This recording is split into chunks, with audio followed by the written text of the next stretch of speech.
Have you ever sat alone at night, phone in hand, waiting for a message that never came? Wondering, what did I do wrong when the person you loved suddenly went silent, disappeared as if you never mattered? I'm Jim Rohn, and if you're watching this, I want you to know you're not alone. That silence wasn't closure.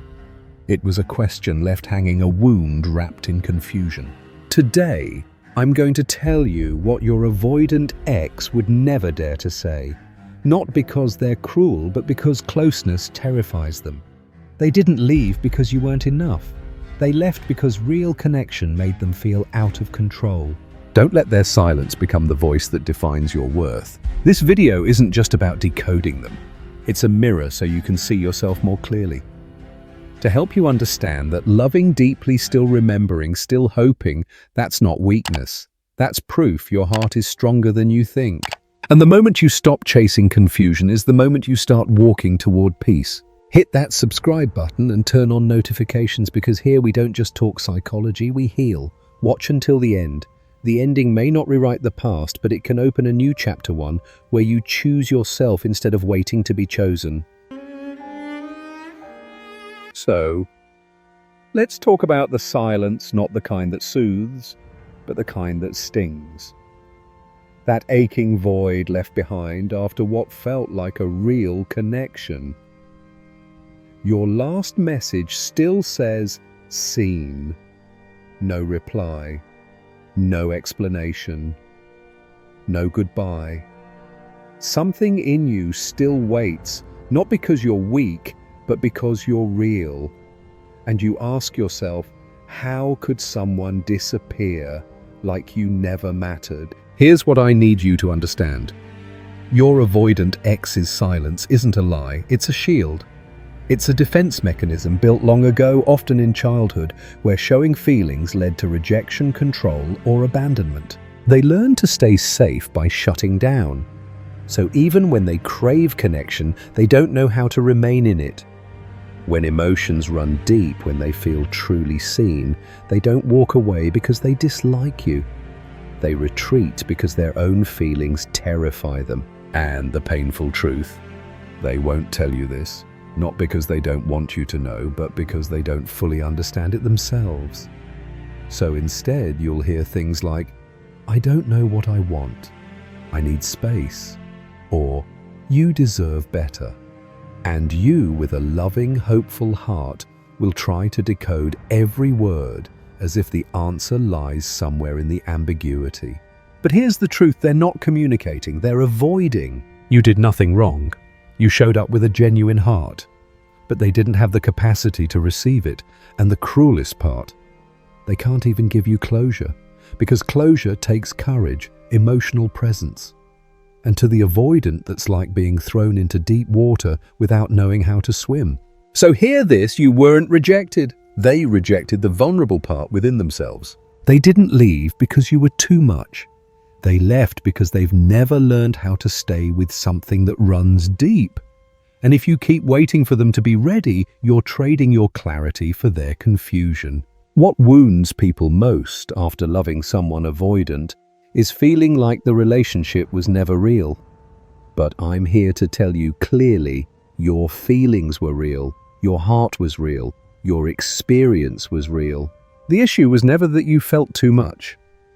The issue is they couldn't feel enough to hold on to it. And the last thing you should do is excuse their absence by silencing your own needs. Love should not be a guessing game. It shouldn't feel like hot and cold.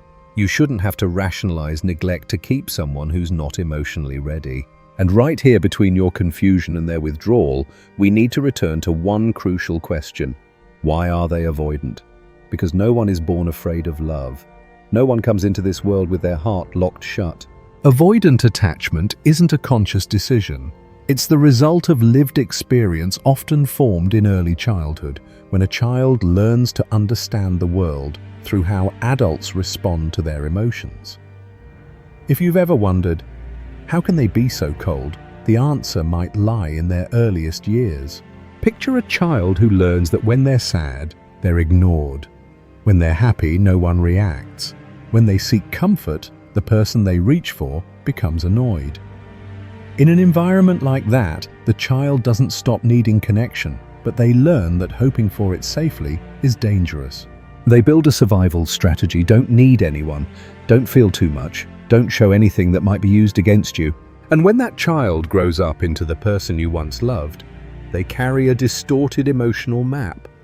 Intimacy is dangerous and needing someone is weakness. That's why it felt like they had an invisible wall.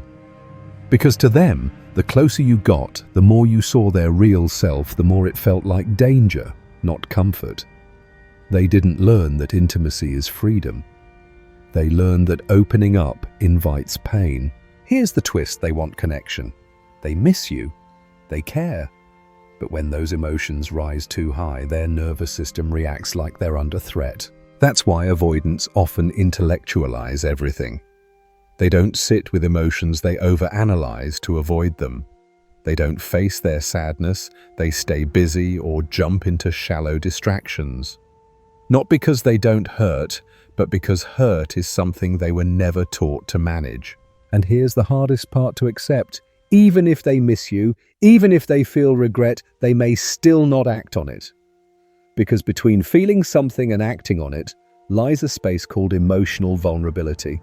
And they've never built that muscle. So if you're sitting there thinking, I must not have meant much if they're not coming back, I need you to hear this. Your worth is not defined by someone else's capacity to love you. It lives in your courage to love, to feel, and to stay true to yourself even when someone else can't. The fact that you're hurting doesn't mean you're weak. It means you're alive. And the fact that they pulled away doesn't mean they're cruel. It means they've been wired for survival, not connection. But you cannot heal them by shrinking to fit the rhythm of their retreat. You can only heal yourself by refusing to participate in a kind of love that requires you to disappear. This isn't the time to hate them. And it's not the time to romanticize them either. It's the time to understand that love can't grow in the presence of fear. And you deserve a love that doesn't make you walk a tightrope every time you need closeness. We'll go deeper into what happens inside the avoidant when you stop chasing, but first, let this sink in. Their unavailability is not a test of your love. It's a reflection of a wound they're not ready to touch. And this is where things get even more complicated. Because once you understand the origins of avoidance, you start to feel empathy. But when you begin to set boundaries, when you stop chasing, the avoidance reaction isn't what you might expect. You assume that when you pull back, they'll feel relieved and vanish for good. But the truth is, they notice. They feel the shift in energy. And to them, your silence isn't just absence, it's a loss of control. Ironically, avoidants often feel overwhelmed when you move toward them, but feel uneasy when you pull away. They can't tolerate deep closeness yet. The idea of losing you completely awakens another fear. Fear of being replaced, fear of no longer mattering. That's why they often reappear in vague, confusing ways: a random message, a social media like a casual check-in. These seemingly small gestures can throw you off balance. Do they still care? Are they regretting things?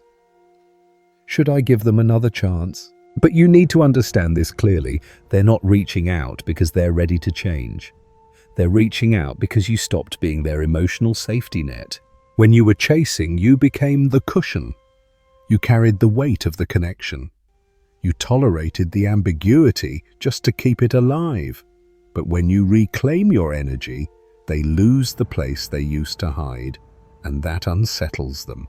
Still, don't mistake discomfort for love. Don't confuse not wanting to lose you with being ready to truly keep you. An avoidant can miss you, regret losing you, and still do nothing about it. Or worse, they might hover, check on you emotionally, and never step fully into the relationship. That's not connection, it's a psychological tug-of-war between fear of intimacy and fear of losing control. And if you keep responding to those breadcrumbs with hope, you're pulled back into the same loop. You give, they withdraw. You pull back, they reach out. But no one actually meets in the middle. The only way to break that cycle is this: don't meet their vagueness with your own. Meet it with boundaries, with intentional silence. Because someone who's securely attached won't make you question your worth. They don't linger and disappear. They move forward or walk away clearly, respectfully, and with emotional maturity. And you can't teach someone how to love while they're still running from their own heart. You're not a test of their readiness. You're a human being, and real love doesn't require chasing. So when they circle back, ask yourself one thing. Are they truly stepping forward or just struggling with the fact that you've stopped? Because if they're not showing up with consistent effort, clarity, and emotional responsibility, then what you're seeing isn't a second chance. It's a delay of the ending you already had the courage to begin. And it's in those moments, just when you finally feel steady, that they reappear. A like on an old story, a vague message. Hey, how have you been? No apology, no mention of the past, no intention for the future. You're confused. Hope begins to creep back in, because deep down the feelings are still there. And while your logic throws up red flags, your heart wonders, is this a sign they want to come back? But here's the hard truth you need to hear. Most of those signals aren't a return. They're a refusal to fully let go. Avoidant people don't just fear intimacy. They also fear being forgotten. They don't know how to hold a safe, secure bond, but they're also terrified of you disappearing from their emotional radar. So they maintain just enough connection to keep you close, but never enough to give you peace of mind. This is the push-pull dynamic. When you move forward, they pull back. When you pull away, they reach out, not with real clarity, but with just enough ambiguity to keep you emotionally hooked. They don't want to lose you completely, but they're not ready to show up fully either. And you're caught in the middle, stuck between hope and heartbreak, half promises and half exits. Worse, you might start idealizing them simply because they showed up again. Because after enduring so much silence, even the smallest attention can feel like a lifeline. But here's where you have to stay grounded. You have to recognize that real care doesn't show up in confusion, it shows up in consistent action. Avoidants in a push-pull loop aren't moving toward you. They're testing the waters. Are you still there? Are you still available like before? They need to know you're still an emotional option. But if you respond, if you soften, they often retreat again because deep closeness still terrifies them. This isn't love in its mature form. It's unconscious emotional manipulation. Not because they're cruel, but because they haven't developed the tools to regulate their emotions in a healthy way. And if you're not careful, you'll keep sacrificing your own needs to keep a connection that was never clear to begin with. I'm not saying avoidant people can't love. They can. But love cannot grow in a space filled with mixed signals and fear. And no one can heal that fear for them. That healing must come from within by facing their wounds and learning to stay when things get real.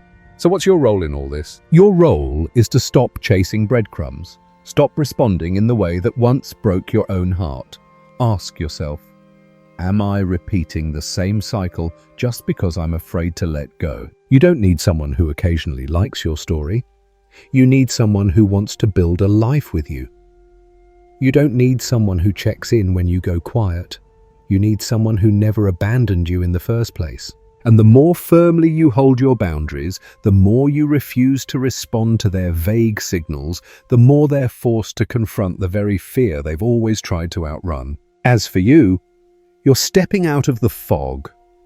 You're learning to tell the difference between attention and commitment, between longing and effort, between someone who lingers and someone who chooses to stay. And at some point, after enough cycles of push and pull, you'll come to an unavoidable truth.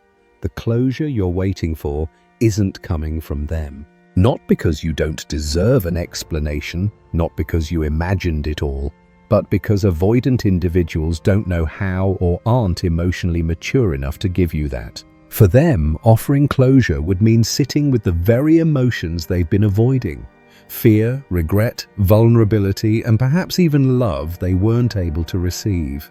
And that kind of emotional presence is simply too much for them, so they choose silence. Or they disappear. Or worse, they resurface just to repeat another version of the same pattern. Meanwhile, you still hurting, still hoping, wait for clarity, for a sign, for some kind of confirmation that your love meant something. But pause. Breathe. And hear this: the truth you need isn't in their words, it's in their actions. And their actions are already telling you everything. Someone who loves you doesn't make you doubt yourself. Someone who's ready won't keep you in limbo. And someone emotionally mature won't vanish when you need them most. So if you're waiting on an apology to heal, you're placing your power in the hands of someone who never learned how to hold it. It's time to create your own closure. Not by hardening your heart, not with bitterness, revenge, or pretending not to care, but with understanding, acceptance, and returning home to yourself. You can say, I loved, I tried, I gave deeply, and that doesn't make you weak.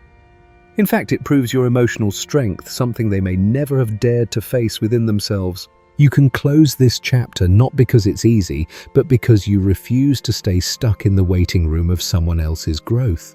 And here's what matters most. Closure isn't about denying what was real. It's about not letting the past define your present self-worth. You don't need their validation to know you mattered. You don't need their acknowledgement of your pain to deserve healing. You were enough, you've always been enough, long before they arrived and long after they left. Closure in this case is about reclaiming what you mistakenly handed over: your right to be seen, valued, and respected. It's the moment you look at their silence and stop asking, why did they do this, and start asking, why am I still holding on to it? And then you choose to let go. Not because you're giving up, but because you refuse to keep investing love where it cannot be returned. You will not get closure from them, and you don't have to. Because what you truly need isn't in their hands. It's in yours, in your ability to face the truth without flinching, to walk away without resentment, and to offer yourself the kindness you kept waiting to receive as you say, this is enough. And once you've had the courage to create your own closure, the next question is no longer, will they come back? But rather, what do I want to do with my life now? Because closure isn't an ending. It's the beginning of your healing journey, where you stop living in someone else's memory and start returning to yourself. This is the part many people skip. After letting go, they try to act strong, suppress the pain, or rush to forget. But healing isn't about shutting off your emotions. On the contrary, it's the bravery to sit with the pain and ask yourself, what did I learn from loving someone who couldn't love me in a healthy way? And then you'll see pain isn't the enemy. It's a map. It shows you where your boundaries were missing, where your needs were ignored, where you abandoned yourself just to hold on to someone who was never really present. Healing is when you stop romanticizing the past and begin to see that what you once called love was sometimes just a desperate hope to be chosen by someone who couldn't fully see you. And the beautiful truth is, you don't need anyone to validate that. All you need is to see yourself, and that's enough. You'll realize that missing them is real. But missing someone doesn't mean you have to go back. You can miss a person and still choose not to reopen the door that led you to pain. You may find yourself crying one night to a song that stirs old memories. That doesn't mean you're weak. It just means you have a heart that still feels, still remembers. And that's not something to hide, it's something to honor. Healing also means rebuilding the relationship you have with yourself. Maybe in the past you blamed yourself for being too emotional, too intense, too vulnerable. But now you start to understand that those very things are your superpowers. The issue was never you. The issue was where you placed that love. From here, you no longer have to tone yourself down to be loved. You just have to choose better where your love is received. You'll learn to set boundaries, not to punish others, but to protect the emotional space where your growth happens. You no longer see someone's absence as a crisis. You start showing up for yourself as your most loyal companion. You'll begin asking yourself, what do I need in this moment? What is this feeling trying to tell me? Am I giving from love or from fear of being left behind? Every time you return to yourself, you move one step closer to the kind of love that is mature, steady, and healthy. Healing isn't a destination. It's a daily practice of returning to your self-worth, especially when old memories, old hopes, or unclear signals try to pull you back. And one day, you'll find yourself standing in your own light, not chasing shadows of someone else, not needing to be remembered by them to know you matter. You'll feel grateful even for the pain because it led you back to the one person you had abandoned, you steadier, wiser, and loving yourself in full. And if you're sitting here still feeling the echo of missing them, still holding a piece of your heart in their direction, know this: that doesn't make you weak, it makes you human. But what defines you isn't who walked away from your life, it's how you walk back to yourself afterward. Your avoidant ex may never apologize, they may never look back, but you can look forward with clarity, strength, and self-respect. You deserve a love that doesn't come and go, one that doesn't leave you guessing, one that doesn't ask you to suffer just to stay. You deserve a relationship where you don't have to lose yourself to feel loved. And today, if you choose to let go, not because you've stopped loving them, but because you've started loving yourself more than you haven't lost.